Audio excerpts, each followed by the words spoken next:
Hi everyone, and welcome back to a new episode of Start Inspired. I'm your host, Samantha March. Thank you so much for listening to a new episode, or if you are watching on the YouTube channel, thank you so much for watching. For today's episode, I am going to be talking about 10 non-negotiable habits that I do every single day. Of course, I say that somewhat lightly. There's certain things that we can't do every single day, so don't hold me to these. But in the scope of things, these are the 10 habits that I strive to do every day, the 10 habits that I feel like put me in a really good routine, and the 10 habits that really have started to come easily to me since I have been doing them for a significant period of time and working them into my daily routine. So I'm going to be going through 10 of mine. I hope that you will share some of yours as well. Again, if you're watching on YouTube, I hope that you will share some in the comments. As always, if you enjoy the podcast episodes, I hope that you will rate and review wherever you are listening, or if you are listening, if you want to take a screenshot of your phone, your computer, share it on Instagram, tag me. I am by Samantha March on Instagram.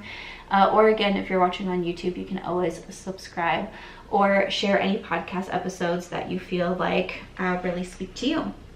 But to jump into the 10 non-negotiable habits, the first one that I have down is to wake up early. I am definitely a morning person. I used to not be, but these days I am definitely a morning person, and I feel like waking up early just helps put me into a good routine for the rest of the day. I don't feel stressed. I don't feel rushed in the morning. I feel like I have time to do all of my healthy habits, all of the things that I want to get done into my routine. Whereas before, when I was not the best at sleeping, I wasn't the best at waking up early, even though I have worked for myself for many years, and I work from home, I would still, wake up at 9, 10 o'clock and be like, oh my gosh, like I need to get into my office, I need to get to emails, I need to start filming right away. And my whole day just felt kind of rushed. And I would remember going to my bedroom straight into the office. I wouldn't even go outside. I wouldn't go into the kitchen. I wouldn't do anything. Like I just went boom, boom. And now I really enjoy my morning routine and waking up early because it gives me time to do my skincare. It gives me time to journal. It gives me time to work out. It gives me time to go on walks outside. All habits that you are also going to hear in this podcast episode. The catalyst for those is waking up early. But the catalyst for waking up early is also going to bed early, which again, you're going to see on this list. It's a big cycle, it's a big circle, just like I've talked about in past podcast episodes. Non-negotiable habit number 2 that I put down is to make my bed. This one always makes me laugh when I talk about making my bed because I always hated doing this. It's not a fan, wasn't into it. And I remember like my mom would tell me you should really make your bed. I'm like, nah girl, like I'm not going to do that. Even when I was an adult, even when I was married, I was like, nah, who needs to make the bed? Because I always had that mindset that I'm sure some of you do as well, of like, why? You're just gonna get into it at night, so what is the point? But now I can see it for something different. It's a very small thing to do that makes you feel a little bit productive first thing in the morning. It's a very small thing that you can do that kind of puts you on a good path of like, oh, I can check things off my to-do list because I already did one thing. And it takes 2 seconds for me to make my bed.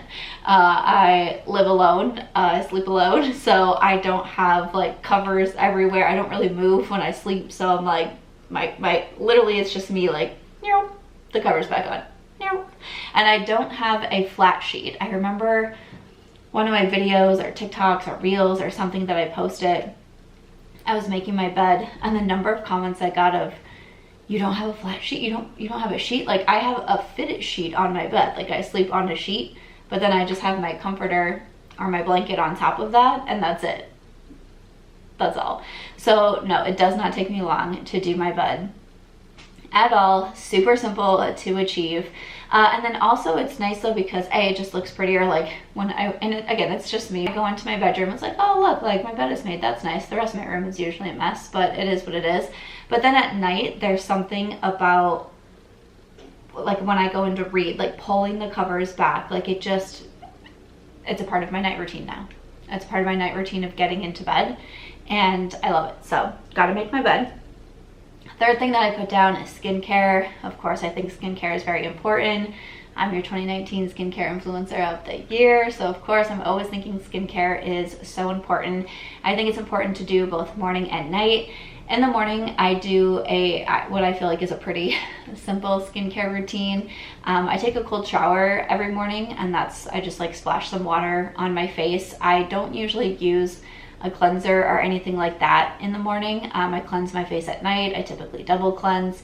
So I try not to cleanse because I do have dry skin. So I usually just splash some water on my face. I use a little bit of my Tower 28 daily facial spray. I spray this on my face. I also spray this on my back as soon as I get out of the shower. And then I come in with a serum. Typically it's either like a hyaluronic acid, a vitamin C, or the First Aid Beauty, they're like bounce boosting serum. All of these products that I mentioned, hyaluronic acid, vitamin C, bounce boosting serum, those are all from First Aid Beauty. Not sponsored, just a favorite skincare brand of mine. So I just kind of I just choose whatever I want to choose that day. I do an eye cream. Coincidentally, it's from First Aid Beauty, that brightening niacinamide eye cream. I do a moisturizer. I do also do ice roller in the morning. I love my ice roller. And then of course I finish it off with SPF. Currently I'm using one from Supergoop, but SPF is very important, especially for me. I live in Las Vegas. The sun is shining. I don't know what it is right now. It's nearly 90 degrees outside, and only going to be getting warmer. So definitely want to protect and take care of my skin. My fourth one that I wrote down is journal and to-do and my to-do list. And really, as I'm saying these, especially for my morning routine, this is the order that I do things. I wake up early, I make my bed, I start doing my skincare, and while I'm in the middle of doing my skincare, I journal and make my to-do list. And this is kind of what I call habit stacking. And when I used to do my skincare routine, I felt like I was very rushed. I felt like I was trying to do all the steps at once. And there's certain steps in skincare that you want to let them sink into your skin for a little bit. You don't want to pile too much on too quickly. If you get a lot of pilling, what's called pilling, if you notice you're putting your moisturizer on and it's coming off like in little balls on your face, then that's pilling. And it's because you didn't let your serum, it could be because you didn't let your serum sink in enough, and you're just trying to keep adding products on top and on top and on top of each other. So one thing that I started to do was to take a break. So in between my serum and my eye cream, that is when I go to my bed, make my bed, and then I will do my journaling, my affirmations. It's also where I will make my to-do list and just kind of prepare myself for the day, get myself in a good headspace, get myself in a place of gratitude for the day. And then I go back and finish off the rest of my skincare routine. But I definitely think starting the day with journaling, affirmations, the gratitude is just a great way to set yourself up for the day and to go into it with a good mindset. And then also making my to-do list. I always have you always see my planner in front of me. I do have planners available on my website, which is bysamanthamarch.com, and I am running a special for Mother's Day where you can get 10% off your orders with the code AriesMom. It's ARIESMOM. So you just use that code at checkout. And I do have new 90-day planners. I'm still using my old one because I still have products left, but we do have other ones that are a little bit smaller. I think they're super cute. They have pink covers, they have daily pages, monthly reflections, word searches in there, but my daily planner is something that I find so beneficial. Next up, I have Hydrate. So again, this is a non-negotiable daily habit, and I love to be able to drink my water. I try to always have water next to me. This big water bottle that I have, I just got it off of Amazon. But I try to make sure that I'm staying hydrated all throughout the day. It's just good for you in such a variety of different ways. It's good for your skin. It's good for your body. You want to be able to flush out the toxins as we go along throughout the day. And so obviously water just has so many important benefits to it. So I'm always making sure to stay hydrated. Another one is to get walks outside. I try to get outside as early in the morning as I can. I know direct sunlight early in the morning is really beneficial for the body as well, for the circadian rhythm. I believe I've been looking into this more. It's something I've been researching more, but I think also for insulin resistance, I believe is what I've been learning. But again, don't trust anything I'm saying because I'm just a student myself looking on the internet. To always do your own research. But I do try to get out pretty early in the morning. Again, especially now because I live in such a warm climate, sometimes even by the time it's 9 a.m., it's already so hot here.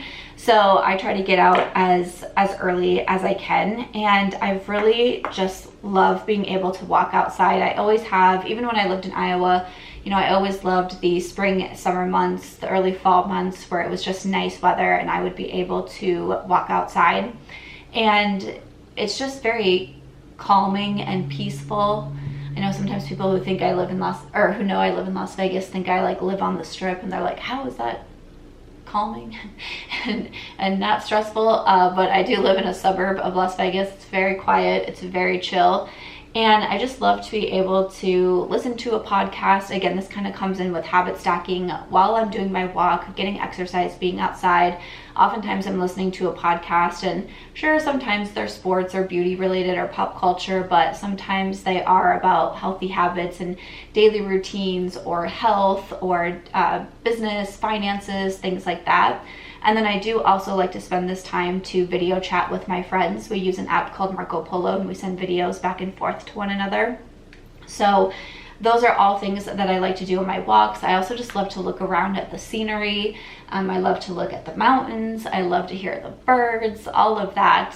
So my morning walks are definitely really important to me. Meals at home is another one that is really important to me. And this is something that I've started to incorporate really regularly into my routine. Over the last year or so, I will say, I started to have some health issues, especially with gut health, digestion, bloating, and even like feeling nauseous after eating, all of those things. And I was really like, what the heck, you know, is going on here? And started to look a little bit closer into my health and getting labs drawn and all of those things.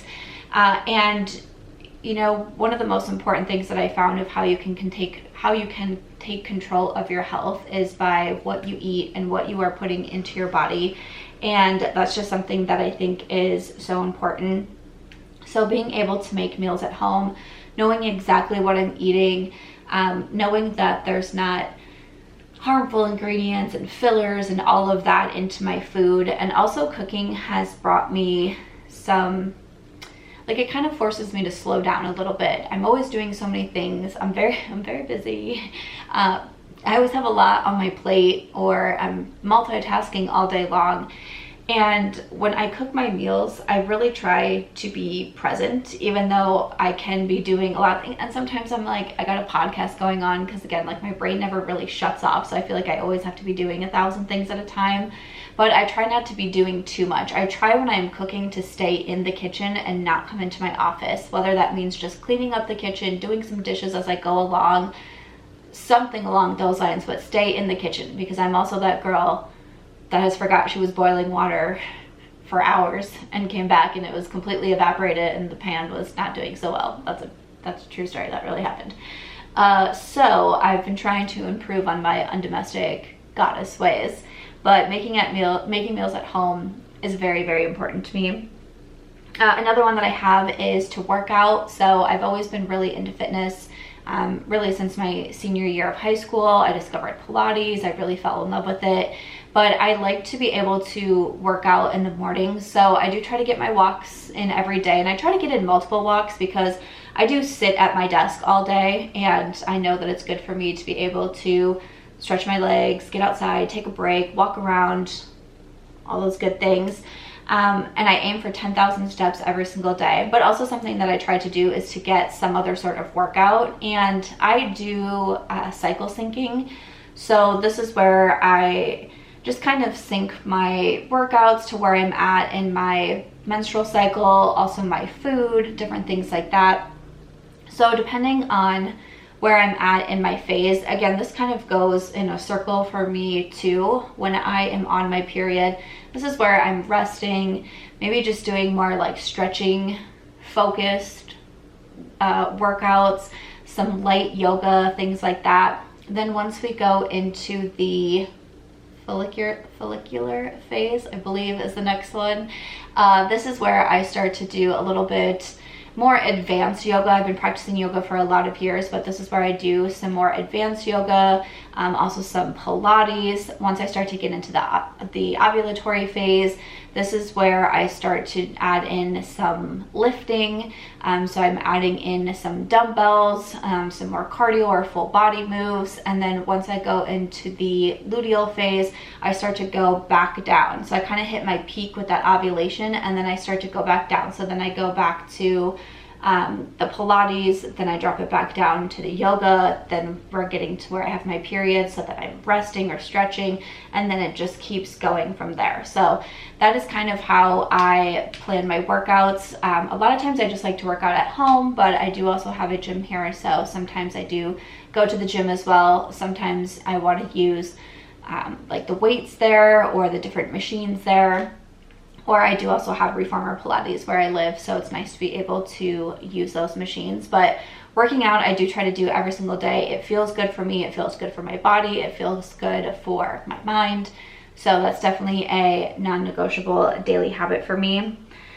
Also reading, I'm shocked I don't have my Kindle by me. I think it is still on the couch because I was just doing a little bit of reading with my dog on the couch before I came in to record this. But I love reading. I started in social media as a blogger, and I reviewed a ton of books. I still do. My blog is chicletplus.com, and I love reading. I'm a self-published author of 9 novels. I'm working on my 10th one right now. I love reading. I love writing. The majority of books that I read are for my blog. I get review requests in from authors and from publishers. So I do read a lot that is technically for my job. But then at night, I also really enjoy to gratitude journal at night and then read at night. And that's where I have a book that I'm reading for myself. So I just finished In the Flow. I've now started Atomic Habits. So this is where I like to do my nonfiction or personal growth, self-development, whatever you want to call it. That's what I try to do at night, but I'm also basically just reading all day. Like, I'm that person that I read while I eat, I read while I do my skincare. Like, I just love books. I love escaping into books so much. And then the last one that I have on my list is going to bed early. So again, I think going to bed early, having your night routine, getting enough sleep, helps you wake up early, helps you do your morning routine. Again, it's just a cycle. It's just a circle, like with so many things. So I try to have a pretty solid night routine. I've talked in a few episodes about getting more into my night routine and staying more consistent with my night routine, because my morning routine I have really down. My night routine is a little bit harder for me because I get in my office, I start working, I forget that I need to go to sleep. I'm in here for too long sometimes, but I've been working really hard on staying consistent with my night routine for sure, getting to bed at a good time and being able to actually sleep and get good sleep. I'm that person that I used to wake up at like 1 in the morning and then 4 in the morning, and then, you know, when I'm trying to wake up at 6:30, I'm still tired because even if I went to bed at 10 o'clock, I was still waking up multiple times. And just doing what I can to try to improve my sleep patterns, taking magnesium at night, drinking some tea at night. Again, just getting into my night routine, doing my reading, doing my journaling, letting my body know like, okay, this is where we're shutting down, we're slowing down here, and all of that. So night routine, going to bed early, all things that I find very important. But those are my 10 non-negotiable daily habits that I do every single day. Again, sometimes it's a Friday night and I'm not going to bed the earliest, okay? But for the most part, these are my 10 habits that I really focus on that really help put me into a good routine, and that really now just come consistently to me because I started incorporating them, you know, years ago and really building up into this routine. So now these are the ones that come very consistently to me and just helps keep me on a good path. So like I said, I would love to hear about some of your daily healthy habits that you go back to every single day, or maybe some of the habits that you are working on. But thank you so much for listening to this episode of Start Inspired, or if you're watching, thank you so much for watching, and I'll see you next week.